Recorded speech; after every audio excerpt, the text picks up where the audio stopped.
Je propose de débuter ce webinaire de restitution de l'enquête attractivité et métiers en tension dans la fonction publique hospitalière en région Grand Est. Donc je voulais tous vous remercier d'avoir répondu présent pour ce webinaire. Je sais que les semaines sont très chargées en ce fin juin. Donc on est à peu près entre 40 et 50 participants sur cette restitution plénière. Je voulais rappeler le contexte de cette enquête. Vous savez qu'en 2018, la NFH Grand Est a déployé un projet cartographie régionale des métiers de la FPH. Et cette démarche nous avait permis de mieux connaître le profil des agents de la fonction publique hospitalière au niveau de notre belle région Grand Est. Elle avait permis de mesurer et d'objectiver les difficultés de recrutement et d'alimenter notre politique, notamment notre politique ANFH en matière d'études promotionnelles, et de développer le partenariat avec l'ARS et le Conseil régional dans le cadre notamment de développement d'expérimentation. Le CRSG Grand Est a souhaité déployer une nouvelle enquête pour disposer d'un état des lieux régional actualisé sur les métiers en tension et les difficultés de recrutement, afin de mieux connaître aussi les pratiques et les attentes des établissements en termes de développement de l'attractivité en matière sur les métiers soignants et non soignants. Sachant que cette enquête, à l'origine, elle était prévue avant la période de crise sanitaire, mais au vu du contexte qu'on vient de traverser, elle a été réalisée et déployée sur le mois de mars dernier. Donc je tiens à remercier tout particulièrement l'ensemble des acteurs des établissements adhérents qui ont joué le jeu de répondre à cette enquête dans une période particulièrement compliquée, qui est la crise sanitaire qu'on vient de traverser. Mais elle nous permettra, je l'espère, de pouvoir vous accompagner au mieux dans nos politiques. Et on l'a vu notamment dans le travail qui a été fait lors du dernier séminaire du CRSG, de pouvoir venir en appui des politiques RH des établissements, notamment sur les questions d'attractivité et de fidélisation des professionnels. La mobilisation de tous les acteurs nous a permis d'avoir un taux de retour de près de 57%, donc ce qui est quand même important pour ce type d'enquête. Voilà. Et je voulais aussi profiter de ce webinaire pour remercier l'ensemble des équipes des délégations territoriales qui ont été en appui pour le relais de l'enquête et l'ensemble du cabinet BVA qui nous a accompagnés. Donc je ne vais pas prendre plus de temps à ce webinaire, je vais laisser la parole à Virginie Louise qui va nous présenter les résultats de cette enquête, et on aura 3 temps dans le déroulé de ce webinaire. Un temps de restitution, les résultats de l'enquête métier en tension et attractivité. Vous pourrez réagir, poser vos questions. Un temps où on va partager, on espère que vous serez... vous prendrez l'initiative, on va essayer de partager des initiatives régionales et des bonnes pratiques en faveur de l'attractivité et du recrutement. Donc n'hésitez pas à aussi compléter ce qui vous sera présenté. Et enfin, on aura un temps pour recueillir vos priorités d'action et vos besoins d'accompagnement de formation. Voilà, je laisse la parole à Virginie Louise, directrice conseil au niveau du cabinet BVA, qui nous a accompagnés tout au long de cette démarche. Virginie, je t'en prie. Bonjour à tous. Grand merci, je suis ravie vraiment de restituer cette enquête. Je rejoins ce qu'a évoqué Jean Gournay et je voulais vraiment vous remercier. On avait conscience que c'était compliqué de se mobiliser pour répondre à cette enquête et en même temps, vous allez voir par rapport aux résultats, je pense qu'il y a un vrai enjeu à donner de la visibilité sur un certain nombre de problématiques de recrutement et en même temps d'initiatives intéressantes et plus avancées en fait en termes de recrutement. Alors, comme l'a évoqué Jean Gournay, donc c'est une enquête qu'on a réalisée auprès de l'ensemble des établissements entre mars et avril, sur lequel on a eu donc 57% de retour de la part des établissements, ce qui nous permet vraiment d'avoir quelque chose qui est très significatif et qui va couvrir à la fois des besoins des établissements sanitaires, mais aussi des EHPAD et aussi du secteur de l'enfance et du handicap, ce qui était important aussi. Ça nous permet d'avoir vraiment une bonne visibilité. Donc on est vraiment sur quelque chose qui est représentatif. Premier élément, donc vous allez voir, on va avoir un certain nombre de mesures en fait différentes des métiers en tension. La première en fait, c'est qu'on a questionné les établissements sur la fréquence des difficultés sur un ensemble de métiers soignants socio-éducatifs, et puis on laissait aussi la possibilité aux établissements de compléter par d'autres types de métiers. Alors, vous voyez en fait ce qu'on a en noir, c'est donc les difficultés de recrutement qui apparaissent souvent, et en orange, les difficultés qui apparaissent de temps en temps. Donc, vous voyez en fait un premier élément, c'est que dans les 3 premiers métiers concernés, on est sur les métiers infirmiers. Donc avec des pourcentages qui sont importants, puisque vous voyez que sur les IBOD, c'est les 3/4 des établissements qui nous disent avoir des difficultés, sur les IAD également, et sur les infirmiers en soins généraux, 65%. Donc ça, c'est un premier élément qui est extrêmement significatif. On fait ce type d'enquête dans beaucoup de régions. On l'a fait très récemment en Bretagne, en Pays de la Loire, et également en Nouvelle-Aquitaine. Et en fait, c'est la première fois qu'on a ce niveau-là de tension sur les infirmiers. Alors, on fait un peu 2 lectures. L'une qui est à la fois que vous êtes sur une région qui est, entre guillemets, très sanitaire par rapport à d'autres régions. Certaines régions ont un poids du médico-social public qui est plus important. Donc ça, c'est une première clé de lecture, mais qui est, je dirais, structurelle, qui n'explique pas tout. L'autre élément, très certainement, et on le verra tout à l'heure, c'est vraiment la crise Covid qui a eu un impact particulier sur le métier infirmier. Et également une situation qu'on avait déjà pu observer de pays, de régions avec des problématiques transfrontalières. Donc le premier enseignement vraiment très net, c'est ces difficultés qui sont particulièrement marquées sur les métiers infirmiers. Ensuite, on va retrouver des métiers qu'on a systématiquement. Vous voyez, médecin du travail, les 2/3 des établissements qui ont des difficultés. Les aides-soignants, donc 47% des établissements. Donc là, malheureusement, on est sur quelque chose qu'on constate depuis près de 2 ans sur la totalité des régions. Donc ça, vous le savez également. Et puis, autre élément un peu spécifique, et là aussi qui est plutôt un élément nouveau par rapport à d'autres régions, c'est 45% des établissements concernés qui nous disent avoir des problématiques de recrutement des manipulateurs en électroradiologie médicale. Donc là aussi, et je pense que ça conforte d'ailleurs des constats qui ont été remontés aussi par des établissements, donc une problématique qui est un petit peu spécifique. Dans la suite des constats, on a des choses qu'on constate également dans les autres régions. C'est des problématiques sur une grande partie des métiers de la rééducation. Donc vous voyez, ma sœur kiné, mais aussi les orthophonistes ou les psychomotriciens. Donc on va y revenir tout à l'heure. Et puis un élément aussi, alors qui ressort depuis peut-être, je dirais, 1 à 2 ans, c'est des problématiques aussi sur les métiers éducatifs. Vous voyez, 41% des établissements concernés, puisqu'à chaque fois, en fait, c'est uniquement les établissements qui ont ce type de métier, disent avoir des difficultés sur les moniteurs éducateurs, 30% sur les éducateurs techniques spécialisés. Donc, en gros, on a quand même une vingtaine de métiers, donc c'est une part importante de métiers soignants, socio-éducatifs sur lesquels il y a des difficultés de recrutement.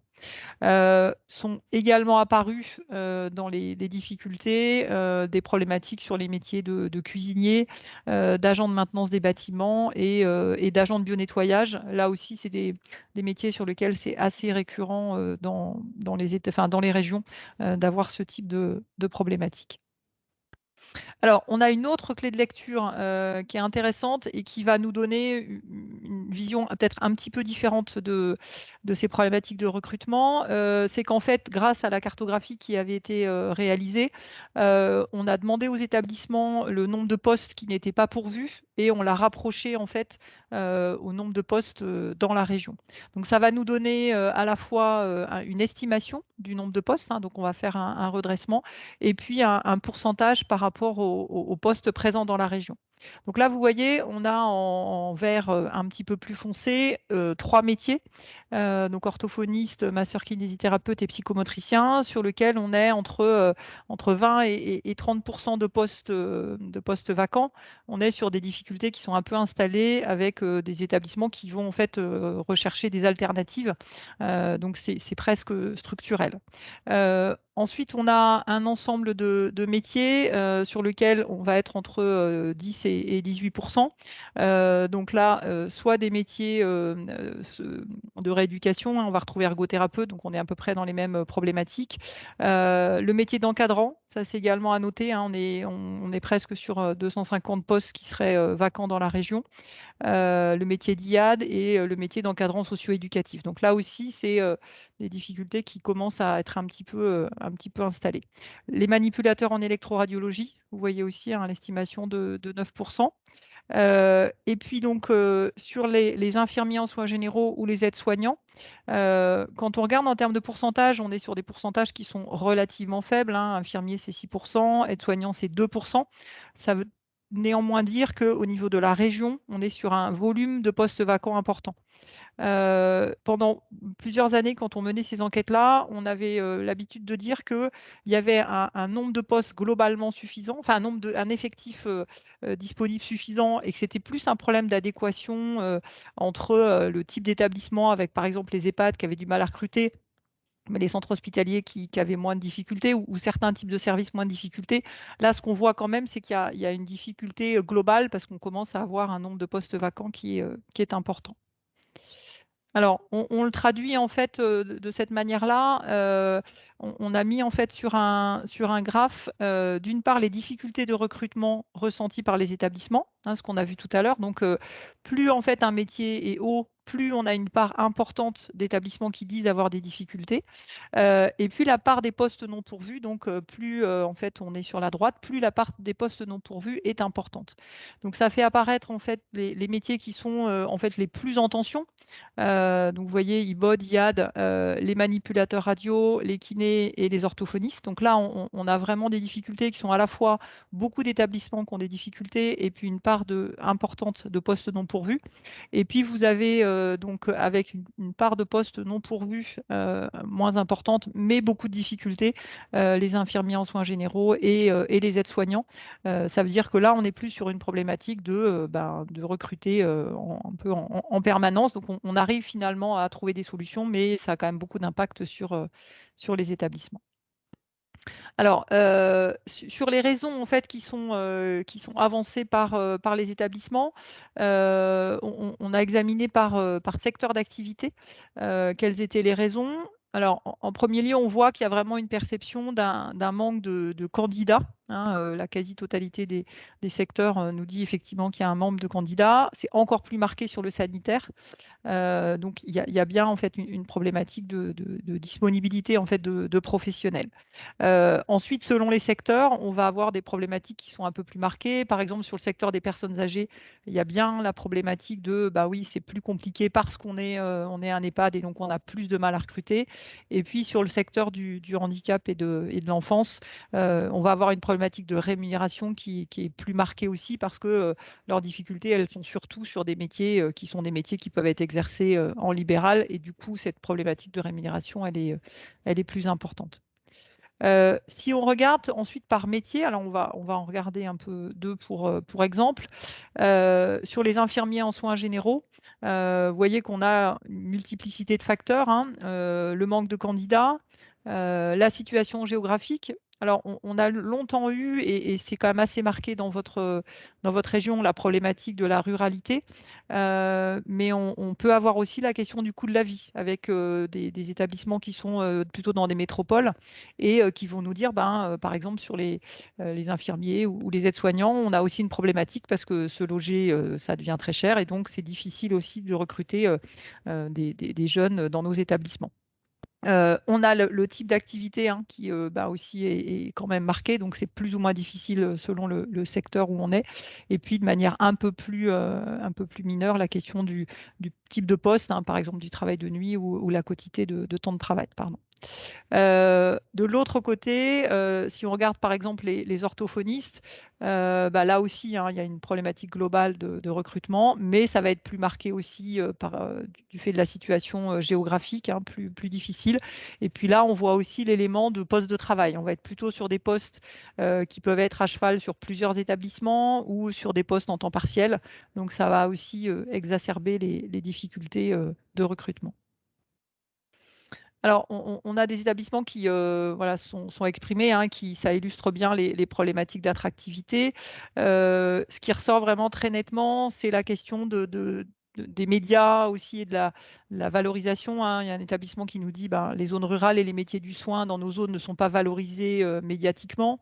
Le fait que, bah, dans certains cas, on cumule un peu les handicaps, hein. On nous dit qu'il va être difficile de gommer tous les handicaps que nous avons, que ce soit le positionnement géographique, le fait d'être peu desservi en transport, sans parler de l'attractivité financière qui relève de l'échelon national.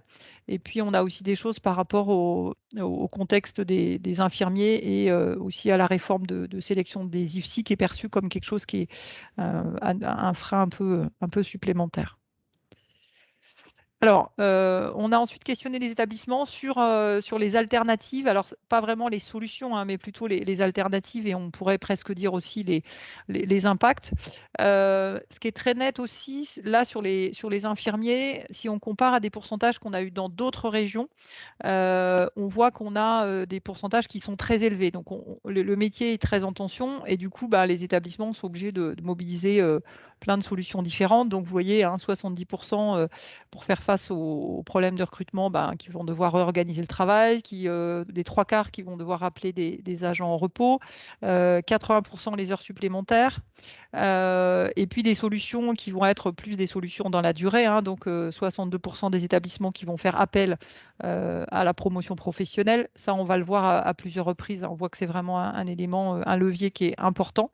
Et puis, ce qui nous paraît significatif aussi, c'est que la notion de recours à des métiers approchants, alors sans nécessairement parler, hein, de faisant fonction, mais on voit que ça touche quand même de plus en plus de métiers. On en a parlé depuis longtemps sur les aides-soignants, mais là, vous voyez, il y a un établissement sur deux qui nous dit en fait bah, qu'ils ont recours un peu à d'autres métiers. On le voit aussi sur les aides-soignants, mais aussi sur les AMP, sur les kinés. Donc, on a en fait aussi des questions un peu de glissement de tâches parce qu'on n'arrive pas forcément à recruter sur le bon métier. Vous le voyez aussi, hein, sur les kinés, ben, l'absence de kiné fait qu'on va aller chercher plein d'autres solutions pour arriver à recruter. Sur cette question justement des métiers approchants, hein, c'est un des points qu'on voulait examiner. Bah, le fait de ne pas trouver de kiné, les établissements vont aller chercher ben, des profs en activité physique adaptée ou des éducateurs sportifs ou dans une moindre mesure ce qu'on a pu appeler des aides kinés. Donc là aussi, hein, on voit qu'il y a quand même des choses qui s'installent en fait dans les établissements. Le recours à des profs d'activité physique adaptée, c'est quelque chose qu'on voyait, hein, depuis quelque temps, mais voilà, on voit quand même que c'est de plus en plus marqué dans les établissements. Alors, sur les alternatives auxquelles les établissements ont recours en externe, hein, tout à l'heure on était sur les alternatives plutôt en interne. Alors, plusieurs éléments qui nous semblent assez intéressants, enfin intéressants, même si ce n'est pas forcément très réjouissant. Le premier élément, c'est le recours à l'intérim. Vous avez là le pourcentage d'établissements qui ont recours à l'intérim selon les métiers. Donc, vous voyez que là aussi, on est sur un phénomène qui bah, s'étend plutôt en termes de nombre de métiers. Pour les infirmiers en soins généraux, c'est 69% des établissements qui vont avoir recours à l'intérim. Pour les aides-soignants, c'est 54%. Alors ça, c'est un constat qu'on a fait aussi la première fois, je crois que c'était en région centre, où on a plus que l'impression, parce que c'est aussi étayé sur des remontées, hein, mais que les choses s'installent et que ça peut poser aussi comme problématique d'avoir finalement ce circuit-là.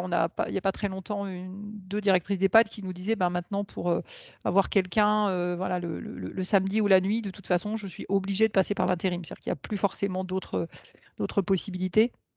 Vous voyez, les AMP aussi 41%, les kinés 72%, les ergothérapeutes 31%, les orthophonistes 55%. Donc on est quand même sur un recours à l'intérim qui est largement partagé. Ce que j'évoquais tout à l'heure, hein, sur le recrutement aussi sur des métiers approchants, on le voit aussi, alors dans une moindre mesure, mais on voit aussi que ce n'est pas seulement en interne d'aller chercher d'autres métiers, mais c'est aussi d'aller éventuellement recruter des métiers qui ne sont pas forcément le métier qu'on souhaitait initialement, mais parce qu'on ne trouve pas nécessairement d'autres solutions. Et puis ce qu'on voulait aussi, pardon, souligné, c'était le recours à l'apprentissage, alors qui est encore sur des pourcentages qui sont très faibles, mais qui est néanmoins existant. Et puis, on y reviendra tout à l'heure dans les initiatives de l'ANFH. C'est un des leviers en fait qui va être plus simple à activer à l'avenir.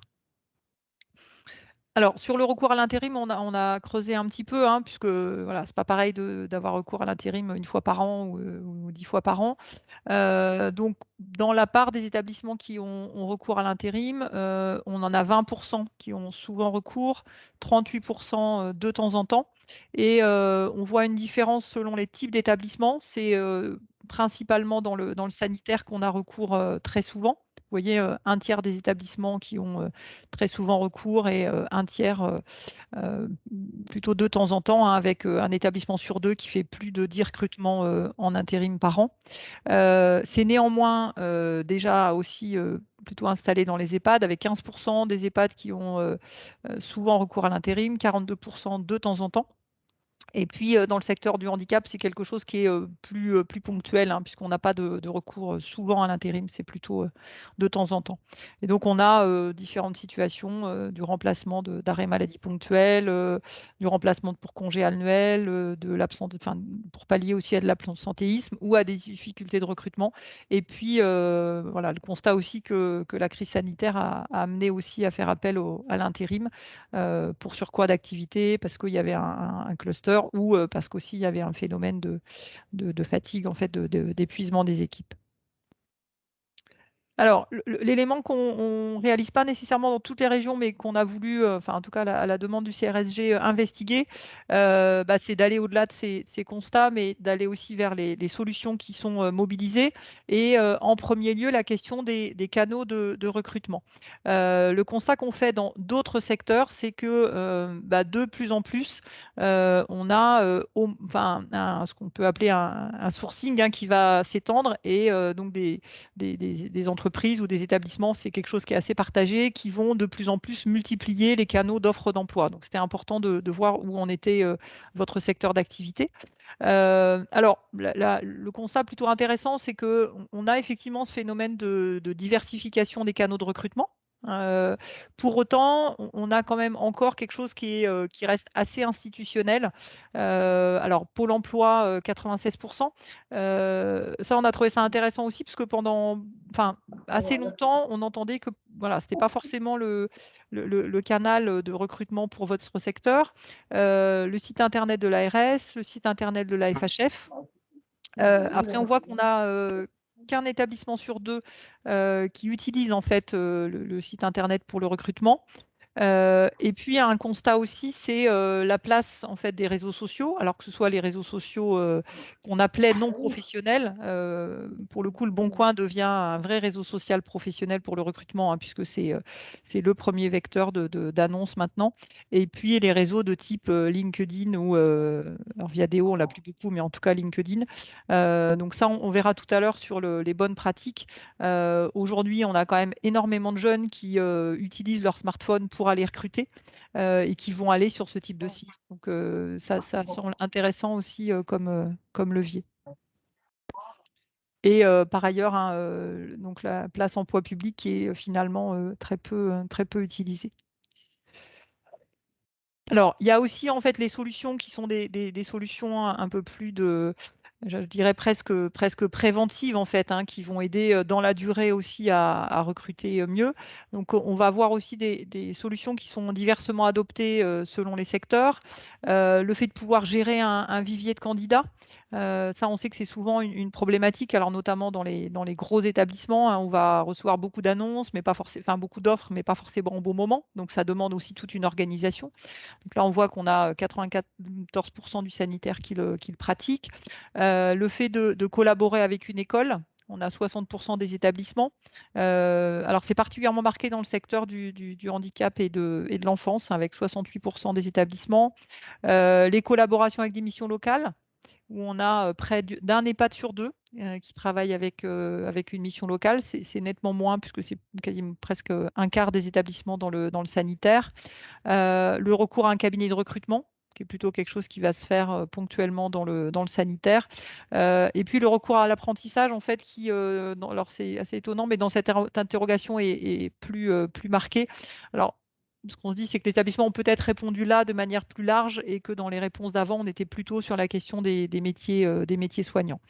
Et puis, quelque chose qui se développe aussi de plus en plus, hein, de faire des portes ouvertes, des job dating, enfin voilà, des salons aussi pour recruter et voir beaucoup de candidats en peu de temps, avec une pratique qui voilà, commence à s'amorcer, hein, dans le sanitaire avec 21% des établissements qui peuvent l'utiliser. Sur les attentes des établissements, donc là c'était plutôt sur une question ouverte, hein, pour les aider à résoudre les difficultés. On a l'élément de rémunération, hein, qui ressort, alors notamment d'améliorer les écarts de rémunération les plus criants pour les professions qui peuvent exercer donc à titre libéral. Un établissement qui nous dit aussi, sans une meilleure rémunération, il y a peu d'espoir d'être attractif alors qu'on a des fonctions qui se complexifient. On a tout un volet qui ressort également sur les questions d'attractivité. Il faut valoriser les EHPAD, effacer l'image désastreuse de l'année 2020. Donc on voit qu'il y a aussi une perception d'une année qui a été compliquée en fait en termes d'image pour les EHPAD en particulier. On se doit d'optimiser la communication auprès des écoles et dans l'espace public et favoriser des partenariats. Donc on a vu, hein, tout à l'heure, on a des partenariats avec les missions locales, avec les écoles, mais sur lesquels il reste encore des marges de manœuvre. Travailler sur la marque employeur de l'hôpital public, hein, donc toujours cette question d'attractivité. Voilà, donc beaucoup de choses qui tournent autour de à la fois l'image un peu globale et en même temps le fait d'aller vers aussi les écoles, d'aller vers peut-être tous les partenaires en fait qui sont en capacité d'aller chercher des professionnels pour voilà, favoriser le recrutement vers le secteur. Alors, on a aussi des éléments sur les parcours de formation. Le fait de davantage financer d'études promotionnelles, notamment pour les ASH qui souhaitent devenir aides-soignants, travailler sur la formation continue, favoriser les VAE. C'est assez illustratif, un établissement qui nous dit seul ça peut nous aider, donc un levier important. Et puis aussi vraiment l'idée de parcours. Alors c'est quelque chose qu'on a vu aussi, on a fait une étude en Bretagne plus approfondie sur vraiment les leviers de recrutement, et c'est un des éléments qui est ressorti de manière très nette avec le fait de, dès le recrutement, et voire dès les annonces, de vraiment mettre en valeur toutes les possibilités de parcours et de formation d'un jeune au sein de l'établissement, y compris en diversifiant des parcours. Donc ça, c'est quelque chose qui sort de manière très très nette. Voilà, on nous dit il faut développer les possibilités de formation des agents qui souhaitent évoluer, recruter des jeunes, les accompagner dans un parcours de formation sur le long terme, et puis aussi mieux aider l'apprentissage, donc pouvoir accéder à ces financements avec le fait que ce soit plus accessible pour la fonction publique hospitalière. Et puis on a aussi des pistes en termes de mutualisation. Mettre en place une plateforme commune avec l'ensemble des établissements de santé par département ou par région, la réflexion aussi sur des pôles de remplacement. Donc voilà, donc ce levier-là aussi, dont on a vu, hein, qu'il est déjà utilisé par certains établissements, mais qui pourrait être intéressant aussi. Voilà un peu les éléments qu'on voulait vous présenter déjà sur ce volet de diagnostic, hein, donc à la fois sur les tensions et déjà ce qui est fait par les établissements de votre région. Alors je vous laisse la parole pour réagir, voir si vous y retrouvez, s'il y a peut-être aussi d'autres éléments qui n'ont pas été mis en avant qu'on passe plutôt à tout ce qu'on a pu voir comme initiative et bonnes pratiques dans votre région.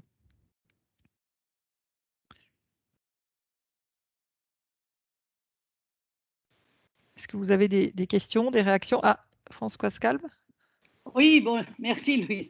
Alors déjà, bon, merci pour la présentation, c'est intéressant. Et je pense que c'est vrai qu'il faut absolument qu'on développe l'apprentissage. Là, le texte passe au Conseil sup le 1er juillet pour la taxe d'apprentissage. Et il y a une mission qui a été faite par l'IGAS qui est en cours là, où justement ils veulent donner des prérogatives par la suite par rapport aux EP, développer les EP, la promotion professionnelle. La NFH nationale a déjà été auditionnée. Hein. Il y a plein de choses qui veulent voir la VAE, l'apprentissage, comment ça se développe et tout. Et je trouve que pour nous, c'est très intéressant d'avoir cette cartographie un peu mise à jour hein, par rapport à la dernière fois. Parce qu'on peut quand même dire maintenant, ben voilà, il faut qu'on mette vraiment les moyens pour les EP, pour tout ce qui est possible pour l'attractivité et tout, sur ces métiers. Parce que l'autre fois, on voyait plus, c'est vrai qu'il y avait beaucoup plus d'infirmiers. Là, on voit qu'il y a les cadres de santé qui deviennent aussi assez récurrents, qui en manquent. Et là, eux, ils sont formés en un an, contrairement aux infirmières. Mais moi, je pense que de toute façon, je suis très pour l'apprentissage avec un vrai maître apprenti qui pourrait être un cumul emploi-retraite. C'est ce que j'ai dit à l'IGAS. Cumul emploi-retraite, quelqu'un qui part à la retraite, eh bien, qui revienne pour être, pendant une durée limitée, maître apprentissage. Parce qu'il ne faut pas faire de l'apprentissage comme ça, avec des personnes qui sont déjà dans les services. Sinon, on va ôter des agents dans les services qui en manquent déjà. Donc, il vaudrait mieux lancer à la limite en cumul emploi-retraite pour pouvoir faire ça. Voilà, c'est mes premières réactions. Merci. Merci. Merci François. Juste pour l'apprentissage, pour compléter, vous savez, mais on va communiquer là dans les jours à venir, au niveau de la NFH, on a tout un plan de soutien de l'apprentissage au niveau national et régional, et on viendra en appui sur les cofinancements des coûts pédagogiques, et notamment avec l'évolution réglementaire, vous pourrez aussi financer le reste à charge au titre du plan de formation. Mais il y aura une communication globale qui va être faite, donc on pourra dans les mois à venir développer très fortement l'apprentissage au niveau de nos établissements. Il y avait une intervention, je crois, Patricia Schneider avait une question. Patricia. Oui, bonjour à toutes et à tous. Merci pour cet exposé. Moi, je m'y retrouve complètement. Hein, c'est vraiment très intéressant. Il y a quelques petites choses peut-être qu'il faudrait ajouter. C'est ce que vient de dire Madame, justement, quand elle parle d'apprentissage. Moi, je dirais plutôt l'opérationnalité. C'est-à-dire que non seulement il faut rendre nos établissements attractifs pour que les gens aient envie de venir y travailler, mais il faut aussi pouvoir les garder. Et pour les garder, lorsque vous avez des jeunes diplômés qui arrivent, qui sont immergés directement dans des équipes, en pleine période de vacances, où il manque la moitié, le tiers des effectifs, ils ne se sentent pas en sécurité. Alors évidemment, pour ça, je veux dire, c'est les moyens qu'il nous faudrait, c'est les moyens de pouvoir à la fois garder la personne qui forme et la future formée, garder un temps entre les deux pour qu'il puisse y avoir déjà une mise un peu dans le bain, quoi. Et ça, malheureusement, il faut des moyens pour pouvoir le faire. Et ça nous permettrait là, je fais le lien avec le fameux vivier, qui pourrait être un vivier aussi, un vivier de remplacement, un vivier qui puisse venir en aide aux unités pour lesquelles il y a besoin de ce temps de formation. Une infirmière, on l'a vu pendant la crise, une infirmière de réanimation, vous ne la prenez pas comme ça du jour au lendemain. Il faut qu'elle ait une certaine formation. Et il n'y a pas qu'elle. Hein. Maintenant, tous les services sont quasiment tous spécialisés. Donc, ils ont tous besoin. Moi, je vois la psychiatrie, c'est exactement la même chose. On n'a pas beaucoup abordé la psychiatrie, mais c'est aussi un gros écueil en psychiatrie. Donc, il y a cette idée. Il y a l'idée que dans les EHPAD, c'est la même chose. Déjà, pour recruter, ce n'est pas facile, mais quand il y a quelqu'un, il faut que cette personne-là, elle puisse aussi se former tout au long de sa vie. Et c'est un facteur d'attractivité également et aussi de reconnaissance de ce fameux métier dont on a besoin maintenant en gériatrie. Et si on n'organise pas aussi la possibilité pour que ces personnes-là puissent partir en formation tout au long de la vie et qu'elles puissent être remplacées dans l'équipe alors qu'elles sont en formation, eh bien, on n'y arrivera pas, quoi. Alors, c'est vrai, l'idée d'avoir une personne retraitée qui puisse venir en tuteur, c'est très bien. Mais on pourrait déjà donc le faire en maintenant des personnels formés dans les équipes qui puissent constituer une forme de compagnon, quoi, déjà. Et je pense au métier de cadre. La formation cadre, il fut un temps, elle était également en discontinu, c'est-à-dire sur 2 ans. Et ça, c'était vraiment très bien. Moi, cette année, j'ai le regret de dire que je ne laisse pas partir les cadres en formation parce que je n'en ai pas les moyens. Ils partiront l'année prochaine, je l'espère. Mais cette année, c'est la première fois que ça arrive au centre hospitalier Bel Air depuis 20 ans. C'est la première fois que ça arrive où je ne peux pas laisser partir les cadres, les infirmiers en formation cadre, parce que je manque cruellement d'infirmiers. Voilà, il y aurait la formation en discontinu, eh bien, ces personnes-là pourraient partir en formation. Voilà ce que je voulais ajouter. Merci. Ce que vous évoquez sur la question de l'intégration et puis après, finalement, de fidéliser, c'est vraiment ce qui est ressorti de l'étude qu'on a fait sur ces différents volets. Avec un témoignage d'ailleurs assez intéressant d'un établissement qui a vraiment travaillé sur un parcours d'intégration dans la durée et qui effectivement permet d'avoir des résultats plus intéressants sur le nombre de personnes qui au final vont rester.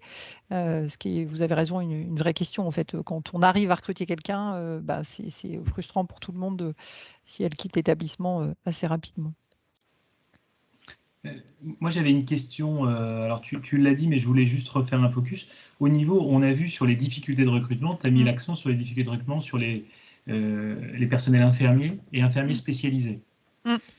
Ça ressortait pas forcément, on savait qu'il y avait des tensions de recrutement en matière de professionnels infirmiers dans la première cartographie, les premiers résultats, mais là, on voit qu'il y a que c'est plus important au niveau région Grand Est. Je voulais savoir, voilà, est-ce que c'est vraiment quelque chose qui ressort pour la région Grand Est ou est-ce qu'on le retrouve dans d'autres zones du territoire national?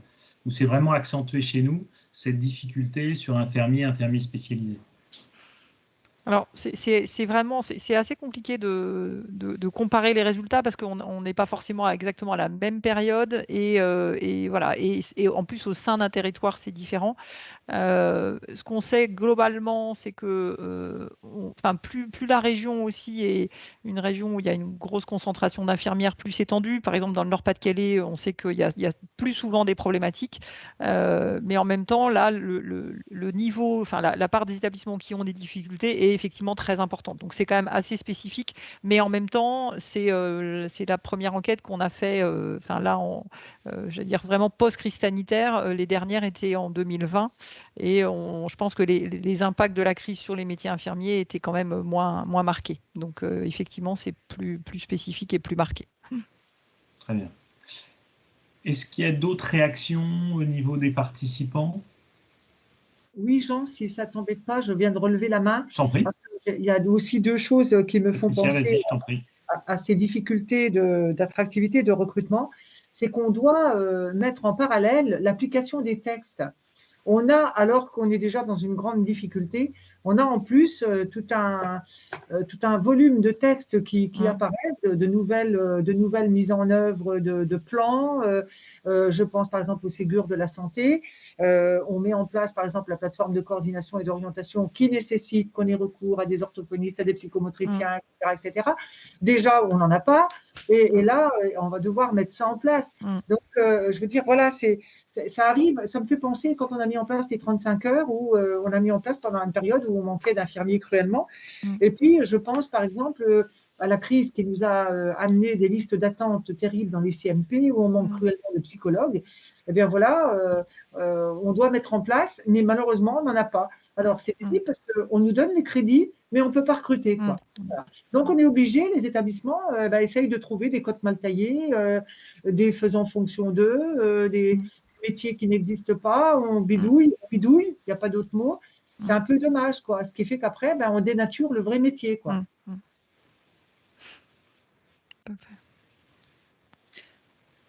Est-ce qu'il y a d'autres réactions? Merci, Patricia. Moi, j'ai une dernière question, un point. C'est vrai qu'on voit aussi une très forte augmentation de l'intérim. Ce qu'on percevait avant, on en parlait beaucoup pour le personnel médical. On parlait beaucoup de problématiques d'intérim sur le personnel médical. Et là, on voit une très forte augmentation de l'intérim, mais qui concerne quand même tous les secteurs. Tout à fait. Alors, même vers voilà. Je ne sais pas qu'est-ce qu'on peut dire par rapport à ça. Alors, on va y revenir tout à l'heure. En fait, ça pose aussi une question parce que ils ont des méthodes de recrutement qui sont rodées pour le coup. C'est en grande partie leur métier.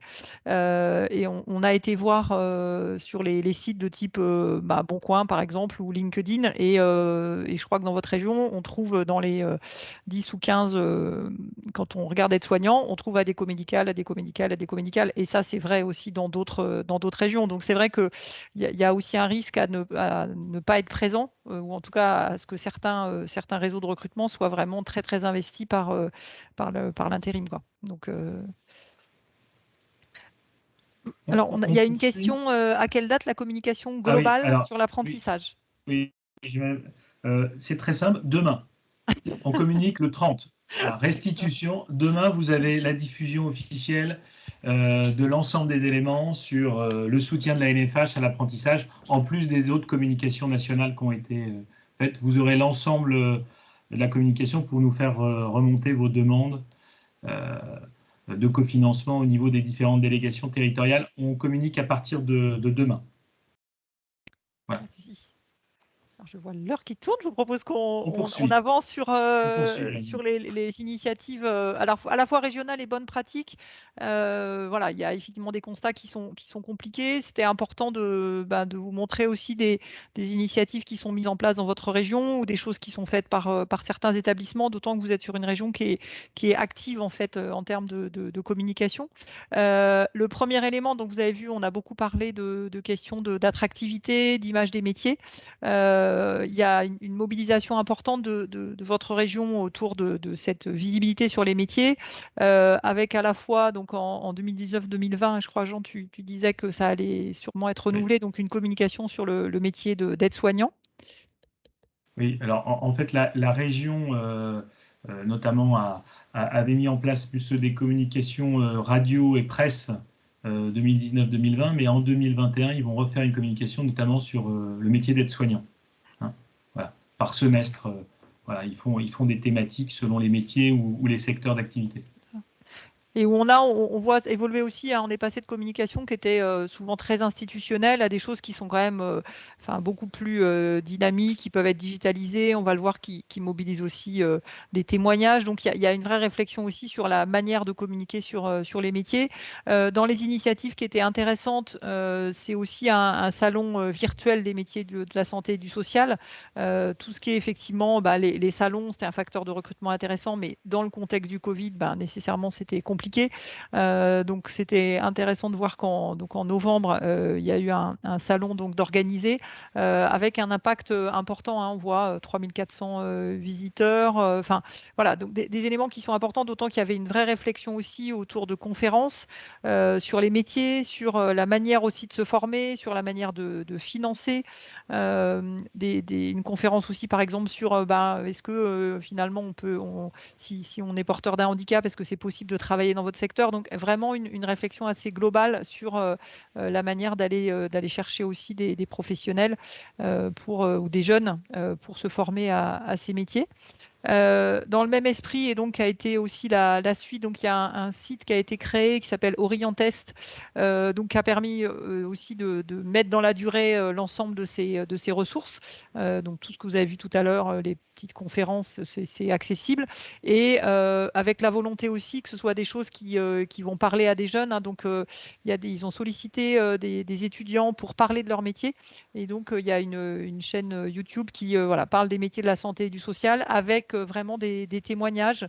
Vous voyez sur les aides-soignants, alors à la fois une aide-soignante qui témoigne, quelqu'un qui témoigne aussi de sa reconversion comme aide-soignant.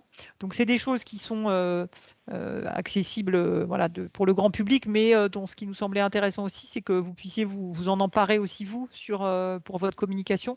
Il y a près de 73 vidéos, donc c'est quelque chose qui est intéressant et riche. Et on sait aussi, alors pour travailler en ce moment sur une étude par exemple sur les reconversions, on sait que c'est un élément déterminant, la capacité des personnes à se projeter sur un métier.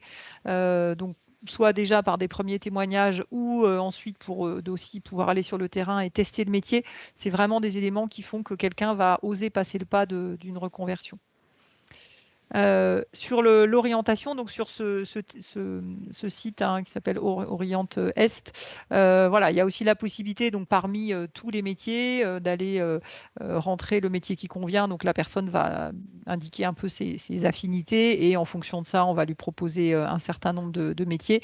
Et puis il y a aussi ce que fait la région pour prendre en charge des financements de formation pour des publics demandeurs d'emploi, pour aider aussi les écoles sur l'organisation de journées portes ouvertes. Donc voilà, vous voyez une batterie d'initiatives qui vraiment sont à la fois sur la question de l'image du secteur, mais sur aussi mieux orienter vers ce secteur où il y a un certain nombre d'emplois. Et puis, je vais laisser la parole à Jean Gournay pour vous parler de la VAE hybride. Oui, et ce qui est important là, c'est ce qu'on, en fait, là, on vous met des focus aussi du dispositif régional, un peu de soutien qui est plus sur un public demandeur d'emploi, mais nous, on a souhaité, au niveau du CRSG Grand Est, venir en appui, et on l'a aussi confirmé lors du dernier séminaire, en appui des expérimentations régionales. Et c'est vrai que la région Grand Est, en partenariat avec l'ARS, a souhaité mettre en place un dispositif VAE hybride aide-soignant, un peu plus dans le cadre du plan attractivité des métiers du grand âge, qu'on a soutenu notamment sur le département de la Meuse, mais qui va aussi se déployer sur d'autres départements de la région sur 2021-2022.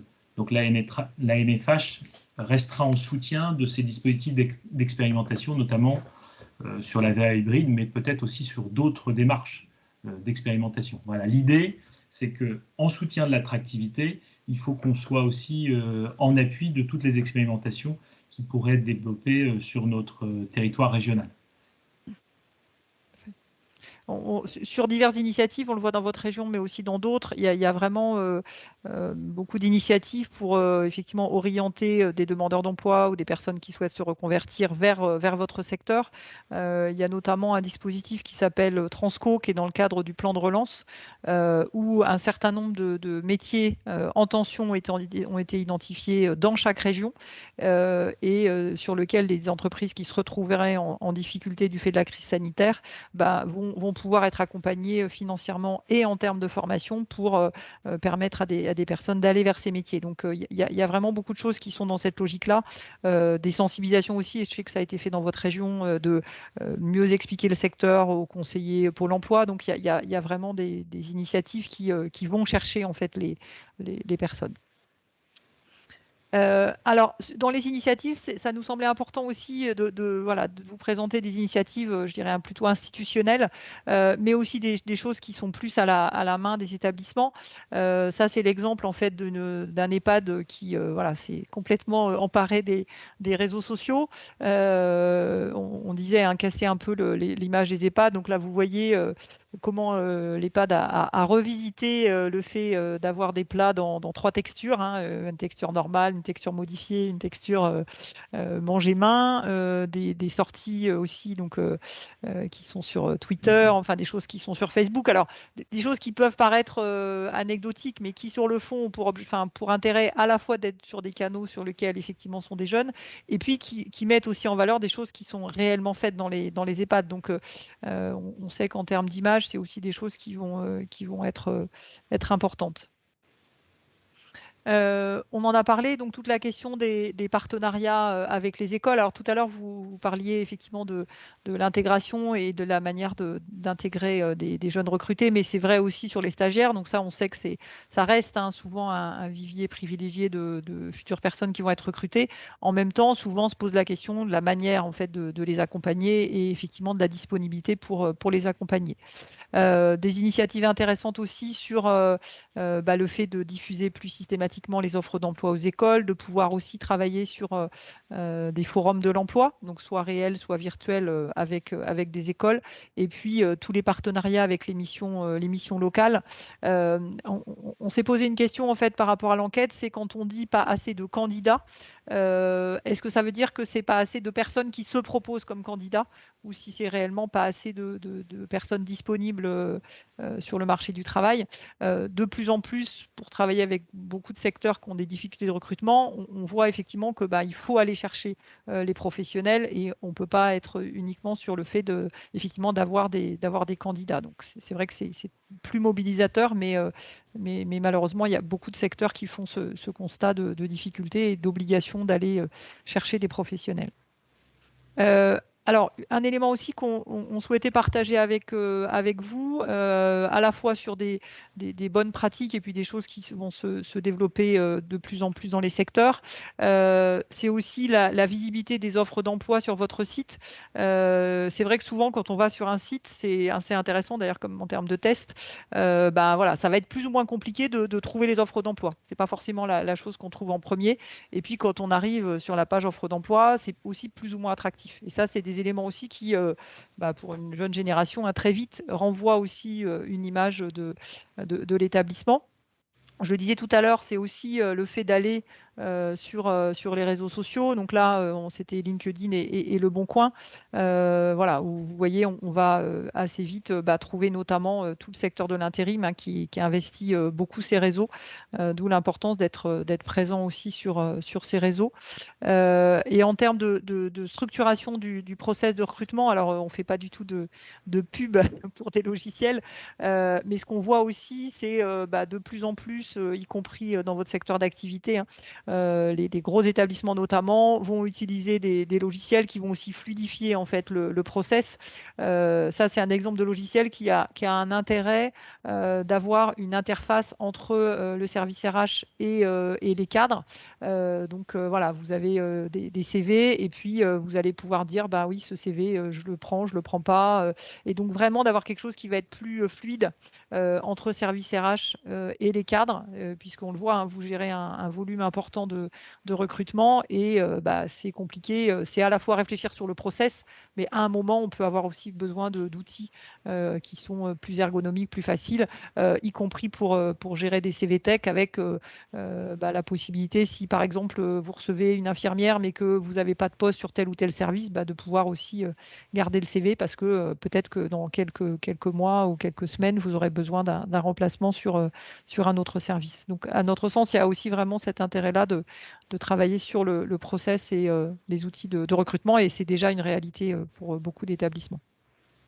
Le dernier point qui va refaire le lien aussi avec des choses que fait la NFH, c'est tout le travail d'anticipation sur la GPMC. Alors c'est vrai que c'est quelque chose qui était dont les établissements s'emparaient peut-être moins sur cette question du recrutement, mais on voit maintenant beaucoup d'établissements qui vont le travailler pour être plus au clair sur par exemple les métiers qui doivent être recrutés à l'échelle d'un établissement, d'un groupe d'EHPAD ou d'un GHT, pour travailler aussi sur les fiches de poste et la déclinaison dans les offres d'emploi.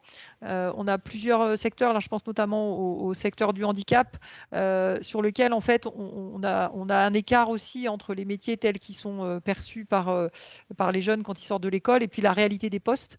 Je pense aux éducateurs spécialisés par exemple, où le métier a beaucoup bougé. Donc il y a aussi ce travail-là sur la réalité du métier et finalement de la mise en avant dans une offre d'emploi pour qu'il n'y ait pas non plus un constat de décalage quand la personne va être recrutée.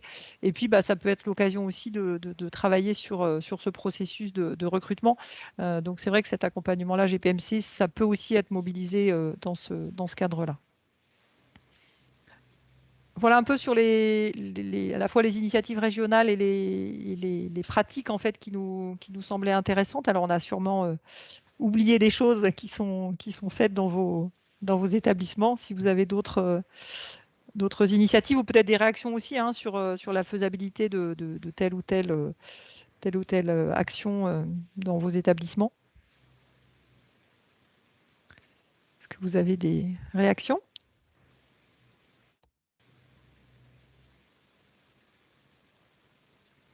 J'ai vu hocher la tête, je crois, tout à l'heure sur le process de recrutement, mais Patricia Schneider, vous vouliez intervenir ? Pardon, j'avais coupé le micro. Je vous en prie. Il y a peut-être aussi une solution qu'on n'exploite peut-être pas assez maintenant. On l'a exploité dans le temps, c'est la possibilité de proposer un contrat d'embauche. Par exemple, je pense aux infirmiers, lors de la 3e année, à partir de la 3e année, c'est-à-dire aller recruter finalement en 2e année et proposer un contrat d'embauche avec une forme de rémunération, un contrat rémunéré pendant 1 an qui permet peut-être à l'étudiant de mieux vivre pendant sa 3e année et en même temps de pouvoir s'engager pendant un certain nombre d'années avec l'établissement qui lui a proposé ce contrat. Ça peut être un moyen aussi d'appâter en quelque sorte, d'éviter que les étudiants, une fois diplômés, quittent la région. Souvent, ils quittent la région. Oui, au niveau de la délégation Lorraine, c'est pour Monsieur Mertz qui est avec nous. Oui, bonjour. Et je souhaitais renfoncer un clou parce que les choses très intéressantes ont déjà été dites là, tout au long des différentes interventions autour de l'image à travailler, l'image de nos établissements, effectivement. Et le clou que je voudrais renfoncer, c'est que on est en concurrence entre l'image qu'on veut émettre, qu'on veut transmettre dans les réseaux sociaux, et celle qui circule de la part des agents qui travaillent effectivement sur les lieux de travail. Je ne sais pas s'il faut que je l'aborde sous l'angle de la cohérence entre l'image qu'on veut donner et la réalité de ce qui se passe sur les terrains, ou s'il faut que je prenne sous l'angle du degré de fuite des agents qu'on a réussi à recruter, à attirer et qui ne restent pas. Mais je pense qu'il y a un gros problème de cohérence effectivement autour de ce qu'on peut proposer après effectivement comme conditions de travail et de rémunération sur les établissements, et qui vient se heurter et démonter tous les efforts qu'on aura pu faire sur la communication en amont. Tout à fait, tu as raison. Je crois qu'on a... Merci beaucoup. Donc la parole est au ministère pour les... Merci. J'ai cru voir une autre main, mais que je ne vois plus. Non. J'avais juste une petite observation, Sopra Nicolas du CHRU de Nancy. Déjà, tout d'abord, merci pour ce retour qui est fort intéressant. Est-ce que vous avez envisagé éventuellement de croiser justement ces données en termes de difficultés de recrutement avec les enquêtes que les écoles font donc à la sortie, par exemple, des IFSI? Parce qu'on le sait aujourd'hui, il y a des grandes enquêtes qui sont faites au sein des instituts à 3-6 mois dans le cadre de l'intégration des professionnels au sein des établissements, au sein des agences d'intérim. Parce que la question qui se pose sur Nancy, par exemple, c'est le fait que il y a quand même 2 IFSI sur le bassin nancéen, et que même nous, le CHRU de Nancy, on est confrontés vraiment à un fort taux de postes vacants. On tourne autour aujourd'hui de 90 postes vacants d'infirmiers. Donc c'est ma première question. Et pour rejoindre un peu votre hypothèse sur justement la fuite de ces infirmiers, il ne faut pas oublier qu'on est aussi une région frontalière, qui fait que ça aide pas non plus. Et c'est vrai qu'on se pose beaucoup de questions. Alors au CHU, peut-être ailleurs également, sur le fait que en 4 ou 5 ans, il y a eu un gros virage générationnel, et on se voit aujourd'hui proposer des stagiairisations à du personnel infirmier qui ne souhaite pas être stagiairisé. Et donc là, aujourd'hui, on voit réellement des infirmières qui, comme les kinés à une certaine époque, sont en position de force sur le marché de l'emploi et se disent voilà, j'ai 24, 25 ans et je vais profiter de mon diplôme pour faire le tour de la France, profiter en fait, mettre en concurrence les employeurs, non pas réellement en termes de rémunération, mais en termes vraiment de conditions de temps de travail, équilibre vie professionnelle et familiale. Et aujourd'hui, nous, au niveau du CHRU, on réfléchit vraiment sur cet axe-là, de se dire, voilà, il y a certes la rémunération, il y a certes la carrière, mais comment on peut avoir un pacte, entre guillemets, social avec ces agents-là, pour au moins qu'ils restent au sein de notre établissement 5 ou 6 ans, parce qu'il ne faut pas se voiler la face. Aujourd'hui, il va être de plus en plus rare d'avoir du personnel infirmier qui reste, qu'on a connu 20, 30 ans au sein de nos établissements, parce qu'ils ont besoin de changement, ils ont besoin de voir autre chose. Et donc voilà, donc c'est vrai que nous, on a beaucoup de fuites. Et pour répondre à la personne qui avait évoqué l'idée justement de ce contrat en 3e année, donc c'est un dispositif qu'on a mis en place maintenant depuis 2019. D'accord. pour lequel donc on s'engage donc à financer des bourses d'études pour les étudiants infirmiers 3e année contre engagement à servir via un dispositif de promotion professionnelle. D'accord. Merci beaucoup. Peut-être deux éléments. Alors d'une part, le fait de rapprocher effectivement avec les enquêtes de sortie d'école. Alors on l'a déjà fait. Je me souviens d'ailleurs en Picardie, c'était effectivement intéressant parce que voilà, ça donnait deux clés de lecture. Alors ce qu'on a fait par contre en Bretagne, je parlais tout à l'heure d'une étude approfondie. Alors au sens où là, on a réalisé des entretiens avec des écoles, avec des étudiants. On a souhaité confronter la vision des établissements à la vision de professionnels récemment intégrés. Et on va retrouver vraiment des éléments que vous indiquiez avec donc des professionnels qui ne souhaitent pas nécessairement être titularisés. Par contre, ce qu'on a vu aussi, c'est qu'il y avait des réels facteurs d'instabilité que percevaient les professionnels. Le fait, par exemple, d'être recruté en CDD voilà, de manière un peu récurrente, le fait d'être dans des poules de remplacement, ce qui va nécessiter aussi, alors à la fois, ça peut être intéressant parce qu'ils vont avoir beaucoup de postes différents, donc ça répond aussi à un besoin d'apprendre, mais en même temps une certaine instabilité. Donc c'est intéressant effectivement d'avoir aussi la vision des professionnels et de mieux cerner quelles sont leurs attentes aujourd'hui. Et effectivement, il y a, je pense, des leviers intéressants qui sont, comme vous le dites, de aussi pouvoir leur proposer des parcours qui vont être des parcours voilà, plutôt sur des temps de 5-6 ans, mais que ce contrat-là ou ce pacte-là soit effectivement visible dès l'embauche, parce qu'on voit aussi qu'on a beaucoup de professionnels qui nous disent que ils ont besoin d'avoir une sécurité, y compris financière en fait, et que le fait d'être dans une forme d'instabilité, ça peut être acceptable voilà, quelques mois. D'ailleurs, plusieurs faisaient référence en disant, alors je vous assurerai pas ma maîtrise des délais légaux, mais ils disent voilà, 5 ans pour être sûr d'avoir un poste, c'est trop long. En fait, on veut bien tenir 1 an, 2 ans, mais pas 5 ans. Donc voilà, il y a, je pense, un vrai intérêt effectivement à aller aussi écouter les professionnels sur ce qu'ils attendent, parce qu'on peut avoir dans certains cas des interprétations peut-être un petit peu, non pas fausses, mais en tout cas voilà, de bien comprendre et de travailler sur ces process d'intégration. D'autres réactions? Alors, du coup, ce que je vous propose, c'est qu'on aborde peut-être juste le 3e point alors, avec Jean Gournay. Ce qu'on trouvait intéressant aussi, c'est de mettre en évidence ce dont déjà vous pouvez vous emparer aujourd'hui. Et puis, donc, Aubrosset va vous faire part d'un sondage. Alors, on a travaillé aussi sur, comme je vous le disais, donc, sur une autre enquête. Et du coup, on a identifié un certain nombre de moments, ou de sujets en tout cas, qui pourraient être intéressants à travailler. Et donc, c'était intéressant d'avoir aussi vos retours. Alors, outre la question de l'appréciation du webinaire qui était donc voilà, un point plus général. Donc, dans ce qui existe déjà aujourd'hui, qu'on a déjà abordé, donc qui peut être mobilisé en termes pour vous accompagner sur les problématiques d'attractivité. Donc, il y a bien évidemment les études promotionnelles, la VAE hybride dont parlait Jean Gournay tout à l'heure, l'accompagnement à la GPMC qui peut aussi être un des moyens de travailler sur le sujet, et puis le soutien à l'apprentissage. Je vais laisser la parole à Jean Gournay.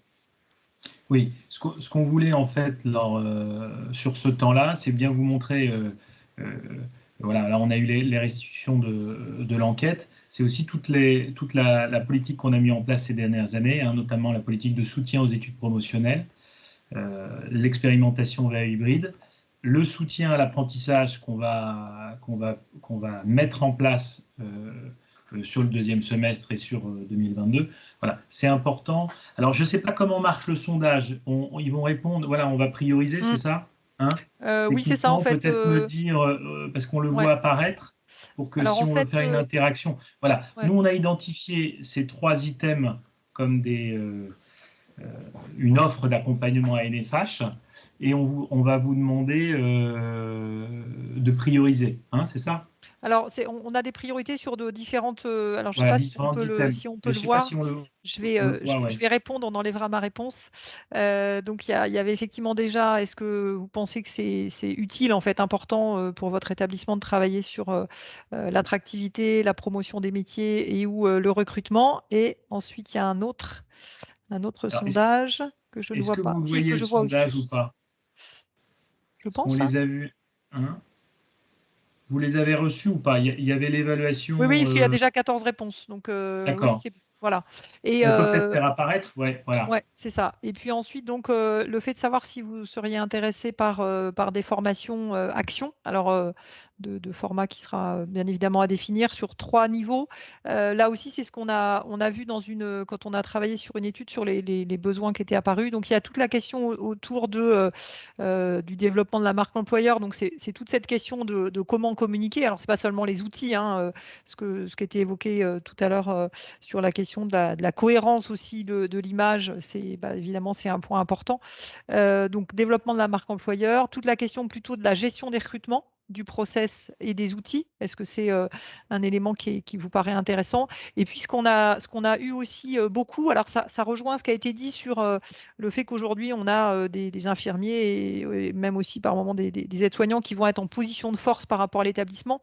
C'est la question des entretiens et des techniques de recrutement qui est ressortie quand on a interviewé des cadres qui nous ont dit, bah voilà, moi je suis pas un professionnel du recrutement, j'ai pas forcément été formé, avec aussi un changement de la teneur des entretiens. Quand on a eu des retours de personnes nouvellement intégrées, ils nous ont dit par exemple, bah, j'ai fait un entretien, mais en fait c'était même pas hyper clair sur mon salaire, ou bien il y a eu un décalage. Bah, finalement on m'a dit ah bah non, ça vous aviez mal compris. Donc on voit aussi qu'il y a un enjeu sur le moment du recrutement et qu'il y a des attentes aussi des professionnels qui peuvent être différentes aujourd'hui. Donc avoir voilà, la capacité aussi à aborder certains sujets. Donc voilà, c'est aussi quelque chose qui était ressorti au niveau des besoins sur cette question-là, des entretiens et des techniques de recrutement, donc pas seulement pour le public RH, mais aussi pour des encadrants qui sont amenés à recruter souvent et qui peuvent être un peu mal à l'aise. Il y avait aussi les recrutements en temps court aussi, hein, quand on va faire un speed dating, bah, comment on fait voilà, pour être sur des formats un peu courts. Donc voilà les sujets aussi sur lesquels ça semblait intéressant. On vous laisse donc répondre là sur, je pense que vous l'avez peut-être fait en ligne, sur les formations actions. Voilà. L'idée, c'est juste de faire un premier recensement suite à cette restitution. Donc, voilà, est-ce que sur les thèmes développement marque employeur, gestion des recrutements, process et outils, entretien et techniques de recrutement. On vous laisse, pour ceux qui ne l'ont pas fait, vous positionner. Et là, on a, je pense qu'apparaissent la synthèse des votes. Oui, un développement de la marque employeur, 55%, voilà, 57%. 57, excuse-moi, Ouais. 57%, tu as raison. Gestion des recrutements, process et outils, 33%, et entretien et techniques de recrutement, 10%. Ouais, c'est ça. Voilà. Bon. Ça fait écho au travail qu'on a fait lors du dernier séminaire du CRSG. Hein, voilà. Avec les votes évoluent, mais voilà. Donc, un travail à faire sur le développement de la marque employeur et puis sur notamment la gestion des recrutements et les process et les outils. Tout à fait. Hein. Et comme, je pense que comme ça a été largement dit, hein, aujourd'hui, quand on interroge tout secteur confondu, on a les 3/4 des entreprises en fait qui nous disent qu'elles ont des difficultés à recruter. Donc ça veut dire aussi qu'on a beaucoup de secteurs en fait qui font ce travail-là, hein, de promouvoir les métiers, d'aller aussi de trouver d'autres formes de recrutement, d'aller chercher d'autres types de professionnels. Donc c'est vrai qu'il y a un enjeu, je pense, qui est à la fois pour chaque établissement, mais aussi collectif pour le secteur, pour arriver à être suffisamment outillé pour aller chercher aussi des professionnels. Donc, voilà, c'est un enjeu important. Vous en êtes conscient, j'imagine. Mais je crois que c'était le précédent sondage qu'on n'a peut-être pas partagé les résultats. Je ne sais pas si on peut le remettre. Si on l'a. Alors, utile de votre établissement. Non, là, je l'ai. Si. Si 90% des établissements qui disent qu'effectivement c'est totalement utile de travailler sur le sujet de l'attractivité, de la promotion des métiers et du recrutement, et 9% plus tôt. Donc c'est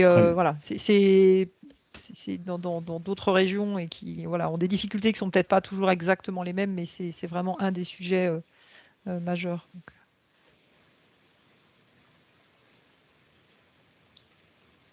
Est-ce qu'il y avait d'autres points? Oui, Jean, est-ce que... Patricia, oui, t'en prie, vas-y. Oui, je voudrais dire que c'est vraiment important de fidéliser la parole qu'on donne au moment de l'entretien et qu'on donne aussi les moyens à la personne de se souvenir de ce qui a été dit au moment de l'entretien. Je pense par exemple les profils de poste. L'entretien, il doit être fait à partir d'un profil de poste qu'on cherche à recruter et que cette personne-là reparte avec le profil de poste en question. De façon à ce qu'après, par exemple, il n'y ait pas d'ambiguïté sur le fait qu'on lui demande de faire des nuits ou sur le fait, voilà, parce que souvent, ils quittent l'hôpital parce que les conditions de travail ne leur plaisent pas, ne leur plaisent plus ou ne correspondent pas à ce qu'ils avaient envisagé. Et de plus, ils ne se souviennent plus qu'on leur a dit au moment de l'entretien, quoi. Donc voilà, il y a vraiment à donner la confiance au moment de l'entretien. Merci Patricia. Ce que je voulais juste pour conclure et s'il n'y a pas d'autres interventions, c'est dire aussi, voilà, les résultats qu'on vient de partager sur cette enquête attractivité, voilà, métier en tension au niveau du Grand Est, reflètent bien aussi, et là on était sur l'attractivité, la fidélisation des professionnels, ça vient bien en ligne des travaux qu'on a eus début juin dans le cadre du séminaire du CRSG et la déclinaison du projet stratégique national de la NFH. Et on va vous proposer dans les mois à venir un dispositif d'appui en soutien de l'attractivité et de la fidélisation des professionnels. On reviendra sur sa déclinaison. Là, on a vu qu'il faut qu'on accompagne aussi sur la formation des acteurs sur les processus de recrutement. Il y a le volet marque employeur. Enfin, voilà, il y a un certain nombre d'outils qu'on va pouvoir travailler et mettre en appui. Il y a le soutien à l'apprentissage. Toujours une politique études promotionnelles à soutenir. Et là, on va être dans les prochains jours sur nos territoires au niveau des comités territoriaux, sur les arbitrages des prises en charge des dossiers études promotionnelles. Voilà, la NFH est à vos côtés, en soutien de vos politiques RH pour favoriser l'attractivité et la fidélisation des professionnels. Voilà, on a encore un gros travail à faire avec vous. On sera à vos côtés pour relever ce défi de l'attractivité et de la fidélisation des professionnels. Voilà, quel que soit le secteur d'activité, mais c'est avec vous qu'on pourra avancer. Sur ces résultats, voilà, on les a partagés ce matin. Le webinaire sera mis à disposition sur le site internet et on communiquera aussi le support. Voilà, mais n'hésitez pas aussi à en parler autour de vous. On le partagera aussi certainement en septembre lors de prochaines réunions avec l'ARS et le Conseil régional. On parlait tout à l'heure des enquêtes au niveau des écoles, des sorties d'école. Voilà, on pourra aussi étudier ces résultats au vu aussi des enquêtes au niveau des jeunes professionnels. Voilà, je pense que c'était important qu'on puisse avoir ce temps d'échange ce matin. On y reviendra lors de nos prochaines réunions d'instance. Voilà, un grand merci à BVA et aux équipes qui ont été en appui. Et on aura, oui, bien sûr, des thématiques, des journées sur cette thématique. Bien sûr, on pourra organiser un colloque. Peut-être pas en 2021, mais on va dire peut-être en 2022. Voilà, on pourra échanger sur les bonnes pratiques et mettre en avant ce qu'on a pu mettre en place en région Grand Est. Voilà, merci à tous. Merci Virginie. Voilà, je pense qu'il est 10h15, je pense qu'on est dans notre timing. Je sais qu'il y a d'autres réunions qui étaient programmées voilà, sur certains territoires. En tout cas, merci à tous d'avoir participé à cette enquête et d'avoir participé à cette restitution. Et bonne semaine à tous. Merci. À bientôt. Très bonne journée. Au revoir Virginie, au revoir Jean. Merci, au revoir. Merci à tous. À bientôt.